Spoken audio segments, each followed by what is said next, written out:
Olá, meus amigos e minhas amigas. Sou o professor Aderson Viana, filósofo, mentor e coach educacional. E ajudo as pessoas a identificarem a sua vocação e a escolherem a sua profissão de forma mais assertiva. E estamos aqui para mais uma live, onde hoje abordaremos o tema O lugar da escola na escolha profissional. Antes de darmos continuidade ao nosso tema, eu queria fazer um breve esclarecimento. Infelizmente, o vídeo ao vivo, a gravação da live, ela teve um problema devido à questão da conexão. Então, a qualidade da imagem não ficou boa. Então, eu tomei a iniciativa de gravar um vídeo, né, trazendo a temática que nós abordamos e publicá-la aqui no nosso Instagram e nas nossas outras redes sociais, né? Então, peço desculpas aos que estiveram ali conosco, nos prestigiando e trazendo excelentes contribuições, questionamentos, reflexões sobre o tema aqui abordado. Bem, então, eu queria iniciar trazendo uma canção, Assum Preto. Só um trechinho para a gente fazer um momento aqui de introdução e nos preparando assim para a nossa reflexão de hoje.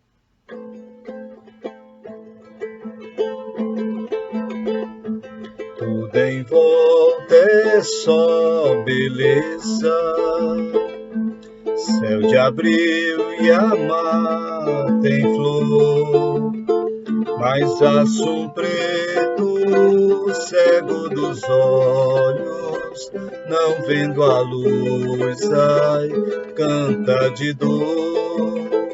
Mas Assum Preto, cego dos olhos, não vendo a luz, ai, canta de dor. La la ya la ya la ya la ya la ya la ya la ya. Talvez por ignorância ou maldade das pior, furar os olhos do Assum Preto, pra ele assim, ai, cantar melhor. Furar os olhos do Assum Preto, pra ele assim, ai, cantar melhor. Alaia, laia, laia, laia, laia, laia, laia. Então, Assum Preto.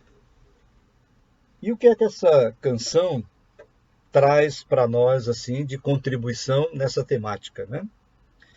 Então, quando falamos da escola, a escola ela tem uma função social. E trazendo um outro texto, uma reflexão do professor Rubem Alves, filósofo e pedagogo brasileiro, né, educador, onde ele fala de escolas que são gaiolas e escolas que são asas. Ele diz assim: há escolas que são gaiolas e há escolas que são asas. Escolas que são gaiolas existem para que os pássaros desaprendam a arte do voo. Pássaros engaiolados são pássaros sob controle. Engaiolados, o seu dono pode levá-los para onde quiser. Pássaros engaiolados sempre têm um dono. Deixaram de ser pássaros, porque a essência dos pássaros é o voo. Escolas que são asas não gostam, não amam pássaros engaiolados. O que elas amam são pássaros em voo. Existem para dar aos pássaros coragem para voar. Ensinar o voo, isso elas não podem fazer, porque o voo já nasce dentro dos pássaros. O voo não pode ser ensinado. só pode ser encorajado. Rubem Alves. Então, qual é a proximidade que a gente encontra entre esse texto do Rubem Alves e a canção Assum Preto, né? Então, furar os olhos do Assum Preto para ver se assim ele cantava melhor. E essa noção de escolas que são gaiolas, então muitas vezes a gente, até mesmo em nome da boa vontade, como educadores, nós muitas vezes achamos que colocando o nosso aluno dentro de um determinado enquadramento, nós achamos que desta forma nós estaremos cumprindo o nosso papel. Então, colocá-los dentro de uma forminha, né? E aí nós nos esquecemos que cada aluno daquele, cada criança, cada jovem, traz em si uma história de vida. Traz um monte de legados que foram transmitidos a cada um deles. Então, como o Rubem Alves nos coloca aqui, escolas que são asas não amam pássaros engaiolados. Qual é o papel dessa escola asa, né? Elas existem, essas escolas existem para quê? Para dar aos pássaros coragem para voar, não para ensiná-los a voar. Partindo desse primeiro contexto, então, a escola ela deve ser encarada como sendo um lugar para o desenvolvimento de habilidades. E o desenvolvimento dessas habilidades ultrapassa muito o aspecto cognitivo, né? O Gardner, na sua teoria das inteligências múltiplas, nos coloca dentro desse contexto. Antigamente, nós achávamos que o aluno inteligente, né, era aquele que dominava a matemática e a língua portuguesa, a parte de linguagem, por exemplo. A partir dessa teoria do Gardner, das inteligências múltiplas, então, inteligente também é um aluno que desenvolve bem as suas habilidades no campo das artes ou no campo dos esportes. Então, percebam que a escola ela tem por primeira função, ou primeiro lugar da escola, é o de ajudar as crianças e os jovens a desenvolverem as suas habilidades. Então, é tarefa da escola, no seu ensino médio, preparar o educando, preparar o aluno para o trabalho. Mas o que é o trabalho, né? Trabalho é a nossa capacidade de agirmos sobre a natureza, de transformar a natureza. Numa perspectiva antropológica, dentro da questão da cultura, né? O homem é o produtor de cultura, ele produz cultura. E a cultura ela é formada justamente por um conjunto de elementos que irão dar a este ser humano uma identidade. Então, entra aí o trabalho como tarefa importantíssima, né? neste lugar do ser humano na sociedade. E, para falarmos de trabalho, nós temos que olhar um pouquinho para a história do trabalho humano, ou para os modos de produção.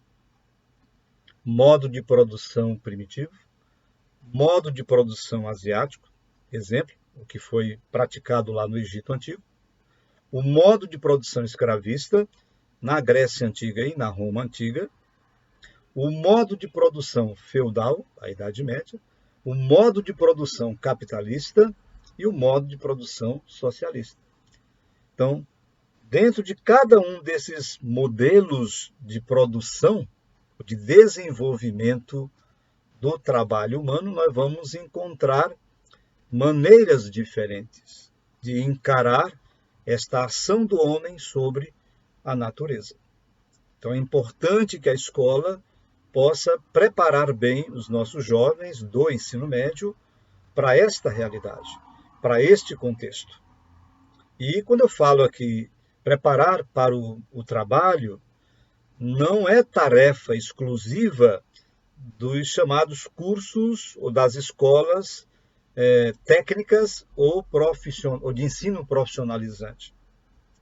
É tarefa de toda a escola, seja ela de ensino fundamental ou do ensino médio, né? Então ela tem por tarefa preparar.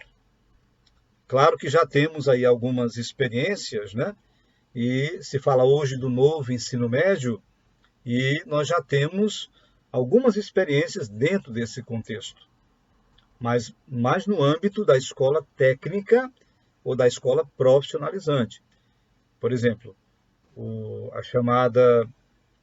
colégios que são ligados aí ao governo federal, né? Então, as chamadas antigas escolas técnicas, né, federais. Então, hoje o aluno sai com esta dupla certificação, vamos dizer assim. Ele tem o ensino médio, mas tem também uma preparação técnica ou profissional, né? Mas eu estou falando aqui num âmbito mais amplo, né, em que envolve, por exemplo, a preparação dos jovens para a escolha do curso universitário que ele está buscando, ou da profissão que ele quer exercer. E isso extrapola o universo dos colégios ou das escolas de ensino técnico e profissionalizante. Então, a escola ela tem privilegiado, ao longo da sua história, o aspecto cognitivo. Então, dentro do nosso trabalho de coaching e de mentoring, né, os referenciais que nós seguimos, que são os referenciais do sistema ISO, do Instituto Olus, que tem como presidente o professor Marcos Wunderlich, que é formador de coaches e de mentores. Então, ele é um dos mentalizadores desse sistema de coaching e de mentoring humanizado. E um dos referenciais que nós adotamos, a gente chama de estrutura mental, que nos levará a quê, né? A uma aprendizagem mais profunda. E a gente parte da teoria do Paul MacLean, do cérebro triuno. Então nós temos uma mente racional, uma mente emocional ou intuitiva, e nós temos uma mente prática, né? Uma mente operacional. Então a escola ela tem que trabalhar no seu processo educativo, na construção do conhecimento, a partir desta visão tridimensional. Cuidar do lado racional, mas também cuidar do lado emocional e cuidar também do lado prático. Aí é que entram, por exemplo, as competências, né? As habilidades e as competências. Um grande desafio, ainda hoje, para o mundo da escola é ajudar o aluno a desenvolver o autoconhecimento. Sócrates dizia, né? Conhece-te a ti mesmo. Então, conhecer-se a si mesmo, dentro do nosso trabalho de orientação vocacional e profissional, a gente fala de autorreflexão. Então, é como se o jovem estivesse diante de um espelho, onde ele pudesse se observar com mais cuidado, com mais profundidade, para perceber suas forças, suas fraquezas, perceber, para além daí, né, a questão das oportunidades, das ameaças, e que irão ajudá-lo a se colocar dentro do mercado de trabalho futuramente. E O maior desafio é justamente este, né? Preparar os nossos alunos para o trabalho, para o mundo do trabalho. Então, a escola tem que desenvolver atividades que possam ajudar os jovens a compreenderem este universo do mundo do trabalho, que não é tarefa apenas do professor de história, quando trabalha, por exemplo, a questão dos modos de produção, né? Então, e eu já tive a oportunidade, nas escolas por onde passei, eu pude presenciar trabalhos assim muito interessantes dos nossos alunos naquele contexto. Eu trabalhei numa escola, a escola Recanto, né, onde nós tínhamos lá a feira de conhecimentos, a feira de ciências. E me recordo de um grupo de jovens nossos lá, estudantes, que desenvolveram uma pesquisa sobre a questão da irrigação no Vale do São Francisco. E essa pesquisa se transformou num livro e esses meninos foram convidados a participarem de uma feira internacional de ciência, a Expo Science, lá na França, né, para levar o projeto, o trabalho deles. Então, trabalhei também numa outra escola, onde os meninos fizeram lá trabalhos muito interessantes na área do empreendedorismo.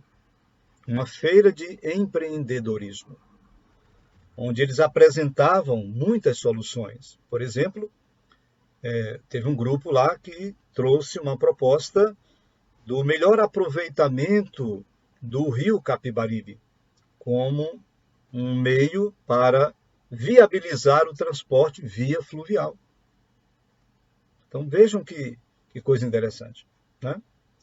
Então, essas boas ideias, essas boas iniciativas, elas devem extrapolar os muros da escola.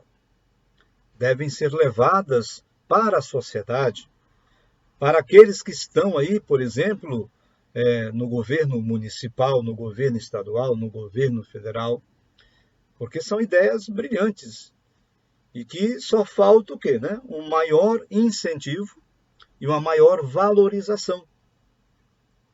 Então, não é fazer um trabalho, um cartaz bonito e depois jogar fora. Ou escrever, né,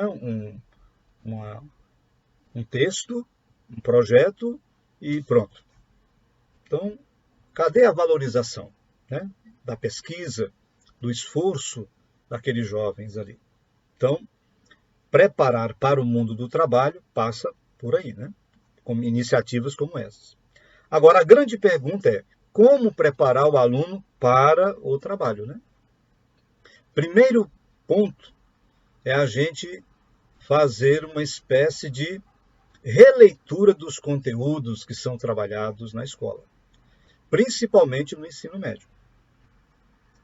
E isso vai mexer com o currículo, né? Novamente eu retorno àquela questão do novo ensino médio. Mas, se a gente perceber direitinho ali, está muito ligado a essa questão do conteúdo pelo conteúdo. Voltando à questão do cérebro triuno, né?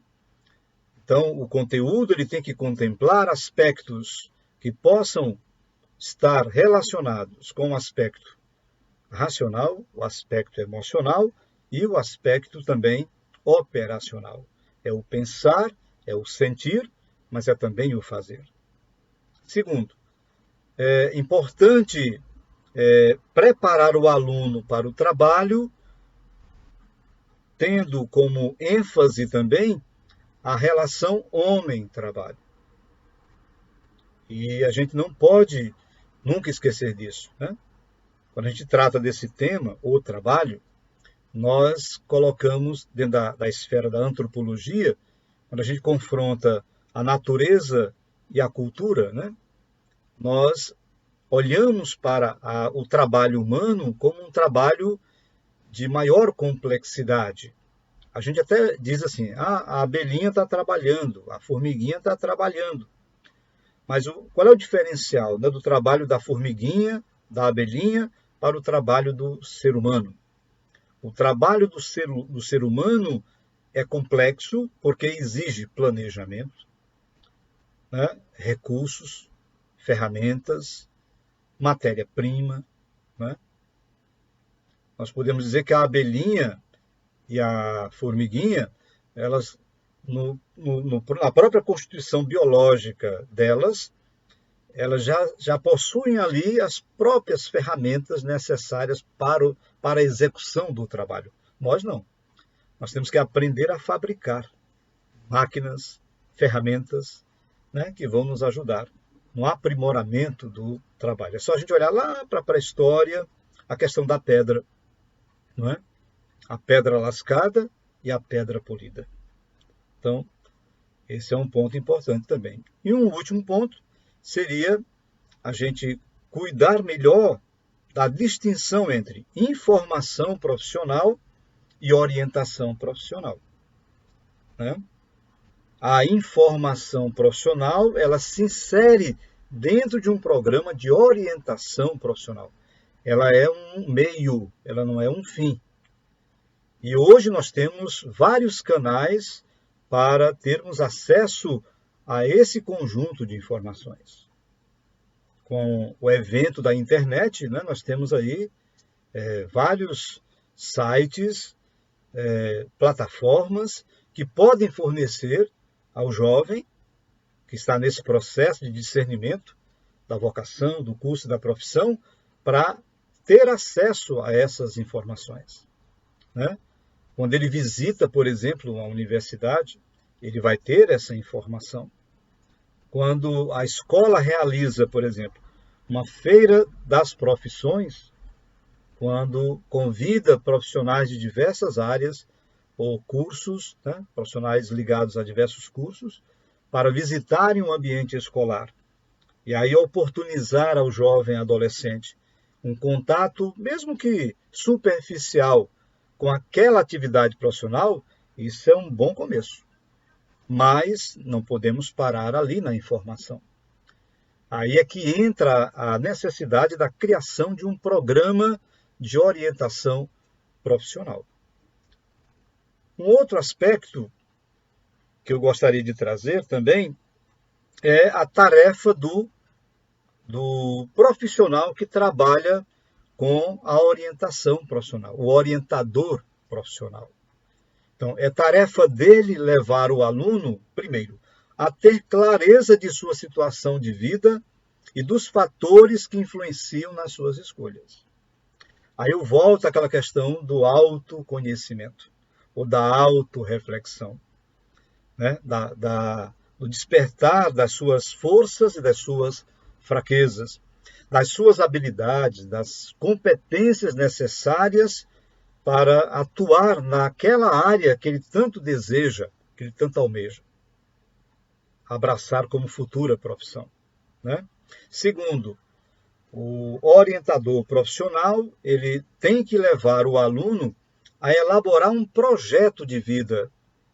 E este projeto de vida, vamos dizer assim, ele vai ser espelhado justamente nesse processo de escolhas.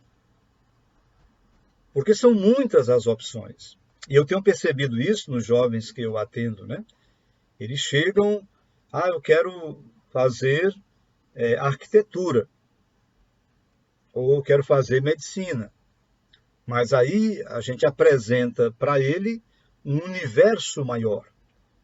E chega até ele através da coleta de informações, de entrevistas, de visitas a profissionais daquelas áreas as quais ele tem assim um desejo maior, né, de conhecer. Então, esse projeto de vida, ele se insere num aspecto muito importante que nós chamamos, sobretudo, de propósito de vida, que é aquilo que dá sentido, que traz brilho nos olhos. Nós já tivemos a oportunidade de falar aqui sobre projeto de vida. E o projeto de vida é o quê, né? O propósito de vida, perdão. que podemos chamar também de projeto de vida, né? Então, o propósito de vida, ele é um ponto de interseção entre a missão que eu tenho a desempenhar no mundo, a minha vocação, o chamado, a minha profissão e a paixão. Esses 4 elementos. Então, daí brota, surge o que nós chamamos de propósito de vida. E criar um projeto de vida é justamente o quê, né? Preparar um terreno, um caminho onde nós vamos nos deparar com etapas, com momentos que vão compor aí esse projeto de vida que, como eu já falei no início, irá favorecer na escolha, na melhor escolha ou na escolha assertiva. E o último ponto, a última tarefa, vamos dizer assim, é conhecer o mundo do trabalho. Eu retorno a isso aqui.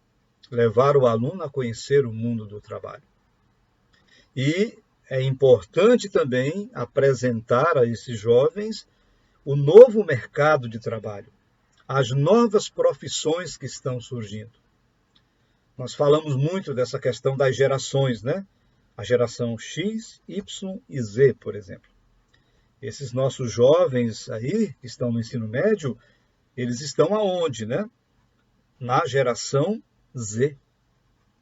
Então, é uma geração que é mil e uma utilidades, né? Bombril, vamos dizer assim. Eles, ao mesmo tempo que estão lá jogando lá na internet, estão ouvindo música, estão vendo a televisão, estão não sei o quê, né? Então, é um outro contexto.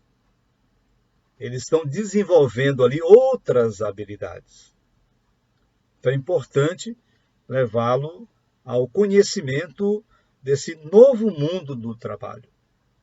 Então, às vezes, nós, como pais, né, e também como educadores, a gente teima em oferecer para os nossos filhos ou para os nossos alunos, muitas vezes, as profissões que já estão aí há muito tempo no mercado de trabalho.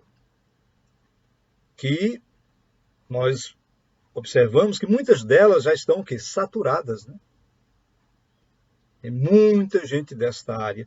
E, infelizmente, muitos desses jovens formados nessas profissões ou em cursos mais tradicionais estão aí muitas vezes fora do mercado de trabalho. E às vezes tem um novo modelo de vida profissional que pode muito bem ser abraçado por ele. Mas às vezes o medo, né, a insegurança, mas será que eu vou arranjar emprego nessa área? Então a gente tem visto aí exemplos de jovens que entram nesse novo, essa nova seara, né, do mundo do trabalho, das profissões, e se dão bem, né? E estão ali realizados. Tá? E então, para a gente concluir, eu gostaria de trazer aqui um referencial que a gente adota dentro do nosso trabalho, um referencial de coaching e de mentoring do sistema ISO, que a gente chama de macrocompetências. Então, o que são as macrocompetências? São grandes potencialidades inerentes ao ser humano. Quer dizer, já estão em nós. Nós já as possuímos. Agora, o que nos falta muitas vezes é nos despertarmos para a consciência de que elas estão em nós. Então, eu já tenho essas habilidades. E uma dessas macrocompetências nós chamamos de incorporação. E o que é incorporar? É o que nós chamamos de aprendizagem. É potencialização de si mesmo, ou das equipes, ou de empresas. É o fortalecimento interno, né, que nos dá o quê? Base para o nosso futuro. Então, internalizar no contexto da educação é aprender, é a aprendizagem.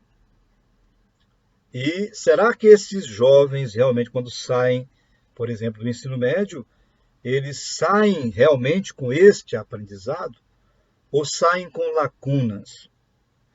Porque essa dúvida, né?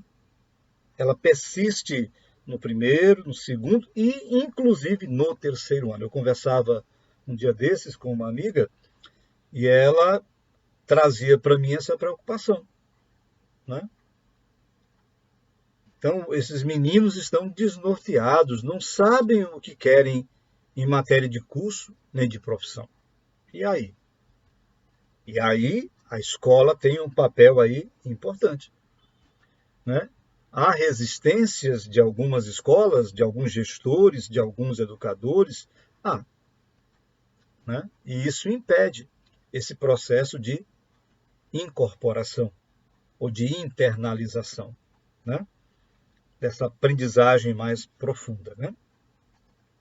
Então, dentro desse trabalho nosso, a gente desenvolve, por exemplo, com os meninos, né, com os jovens, nesse trabalho de orientação vocacional e profissional, ligando aí a questão do coaching e do mentoring. Então, nesse referencial, a gente apresenta para eles uma ferramenta, um quadro, né, onde nós o convidamos a identificar o que é que ele precisa superar nesse aspecto da incorporação, né, por exemplo, da aprendizagem. O que é que está impedindo a ele de adquirir esta aprendizagem mais profunda ou de incorporar bem não apenas os conteúdos no campo racional, mas também no campo emocional e no campo prático. O que está impedindo? Então, eu poderia trazer aqui como uma sugestão, ou um exemplo, né? A gente poderia dizer que o jovem, muitas vezes, ele tem aí uma resistência ao novo. Então, o que é que o leva a resistir, por exemplo, ingressar ou se inserir dentro de uma atividade profissional aí, recém-desenvolvida, né? Porque muitas vezes ele fica preso a certos paradigmas que podem ter sido influenciados pela família, ou pelo contexto social, ou mesmo pela escola, né? Então, essa resistência ao novo vai impedi-lo de fazer esse processo de aprendizagem profunda, ou de incorporação. Bem, identificando aí o que ele precisa superar, a pergunta é como superar? Vamos agora atrás dos antídotos, né? E aí naquela perspectiva, no âmbito racional, no âmbito emocional e no âmbito operacional. Então, por exemplo, o que é que ele poderia encontrar aí como antídoto no campo racional para superar essa resistência ao novo? Então, nós poderíamos trazer aqui a abertura para o novo, né, no campo racional, para que ele possa fazer o quê? Escolhas mais coerentes com suas habilidades, com suas competências. No campo emocional, o que é que a gente poderia encontrar como antídoto para superar essa resistência ao novo, né? Ter uma atitude de aprendizagem e feeling. O que é o feeling? É você ter aquele insight, né? Aquela sacada, que este é o momento certo, que esta é a área realmente que vai me fazer feliz e realizado. E no campo prático, o que é que ele pode encontrar como antídoto, como saída, né? Para essa resistência ao novo? Então, a gente poderia citar aqui a potencialização e capacitação, né? Potencializar. Então, se eu não sei realizar bem determinada tarefa, então é feito os nossos atletas de alto rendimento aí, né? Treinam exaustivamente para se superarem, para atingir uma melhor performance, um melhor desempenho. Isso é a potencialização, porque o potencial você já tem, né? Basta agora desenvolver, aprimorar. E desenvolver essa capacidade que você tem aí dentro de você para realizar bem aquela tarefa. Então, isso aqui no campo pessoal, né? Uma incorporação no âmbito pessoal. Vamos agora pensar na questão da incorporação dessa aprendizagem profunda no âmbito profissional, pensando no exercício da profissão, né? Então, novamente, o que eu preciso superar? Então, vamos trazer aqui como exemplo o que é que ele poderia superar. Essa mentalidade repetitiva. O que é essa mentalidade repetitiva? Né? Então, eu tenho que ser médico, porque a minha família toda é de médicos. Eu tenho que ser advogado, porque a minha família toda é de advogados. Eu vou ser engenheiro porque é uma profissão valorizada, tem status, tem isso, tem aquilo. Então, você repete modelos, né? E isso impede de você adotar uma postura de buscar uma aprendizagem mais profunda para prepará-lo melhor para a atuação no mercado de trabalho. Vamos pensar no antídoto, né, ou nos antídotos, para superar essa mentalidade repetitiva. No âmbito racional, o que é que nós poderíamos pensar aqui, né? Pesquisar tendências, pesquisa das tendências. Então, quais são as tendências do mercado de trabalho hoje, principalmente neste período de pandemia? Eu penso que a gente não pode abrir mão desse momento.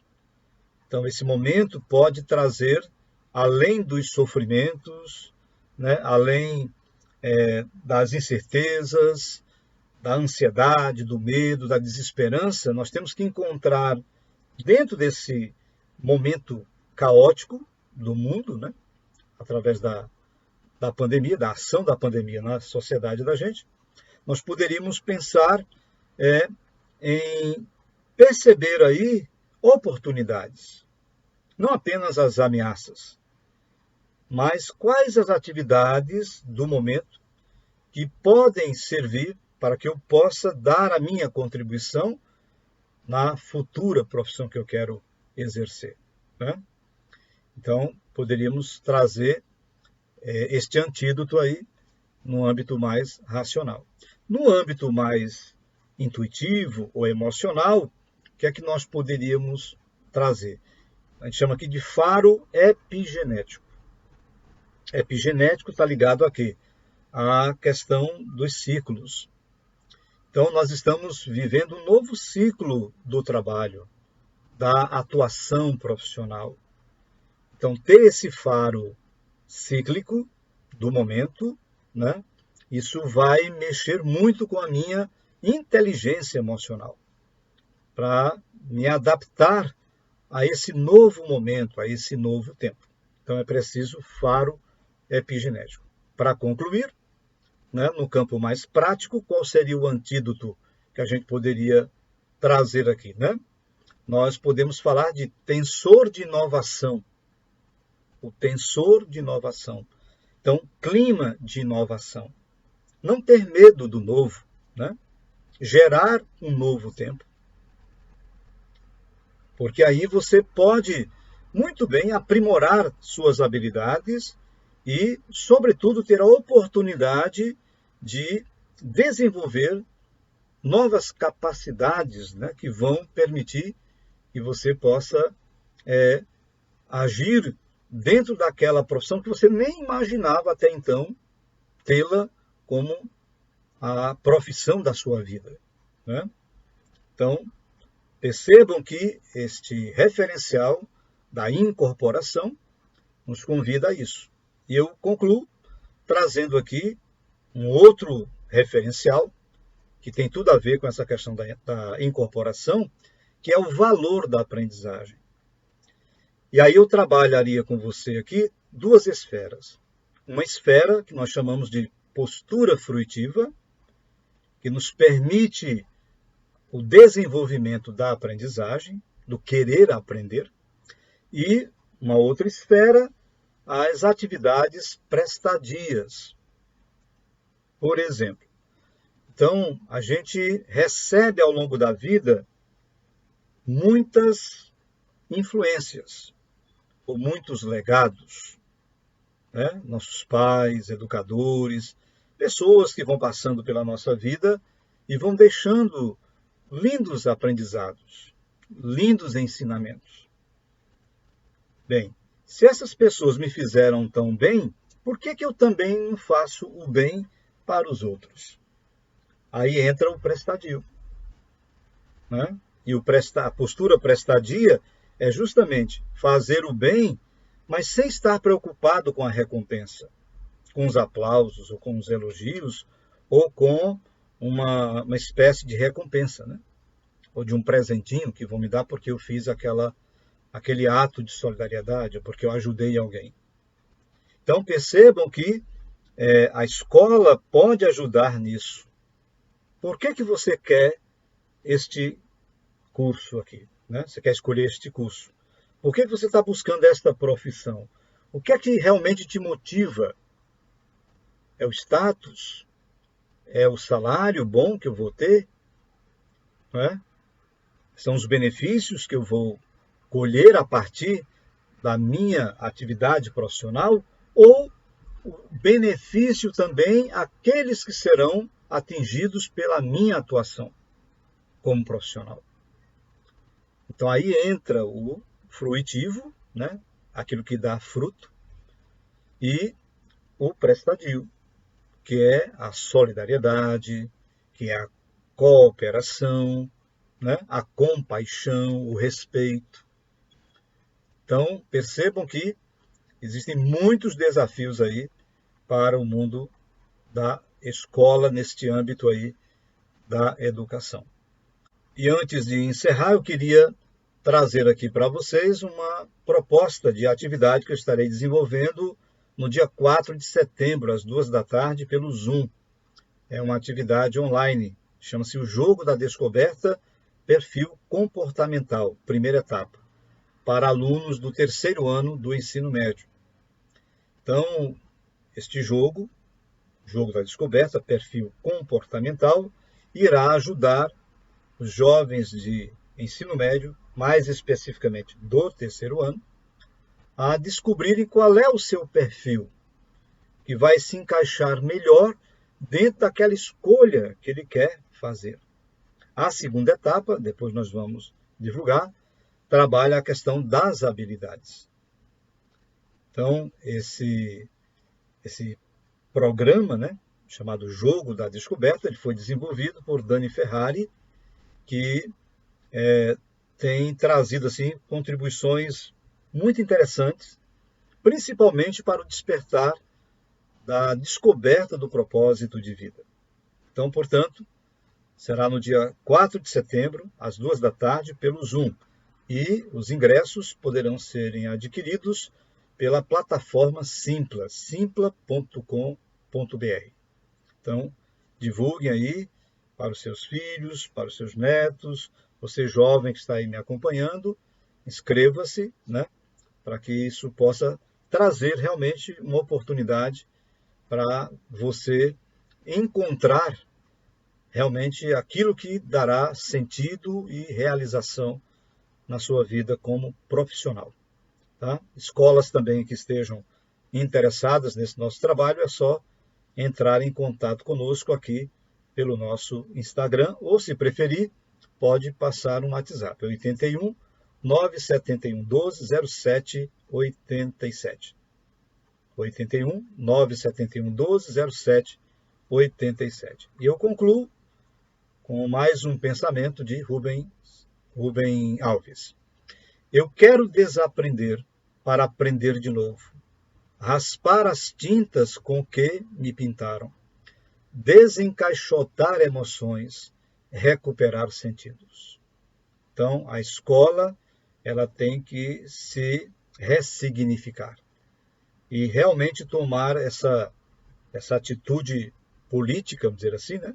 Essa postura política, essa opção pelo trabalho ligado a esta área da escolha profissional, da orientação profissional. Porque é um ambiente mais adequado, mais apropriado para o aprimoramento dessas habilidades e dessas capacidades desses jovenzinhos aí que querem ter um futuro melhor, né? Então, quero agradecer a todos pela atenção e, mais uma vez, pedir desculpas devido ao problema que tivemos com o vídeo original, né, da live, o vídeo ao vivo. Tivemos um problema de conexão e a imagem, infelizmente, não ficou boa. Então, por isso que eu estou aqui gravando novamente essa temática para compartilhar e, novamente, agradecer às pessoas que trouxeram, assim, contribuições muito valiosas, né, dentro da temática que nós trouxemos hoje aqui, tá bom? Então, minha gratidão e até o nosso próximo encontro. Toda quarta-feira, às 8 horas da noite, estamos lá no nosso canal do Instagram, Aderson Viana Coach Educa, trazendo essas reflexões ligadas à orientação vocacional e profissional. Um grande abraço e até o nosso próximo encontro.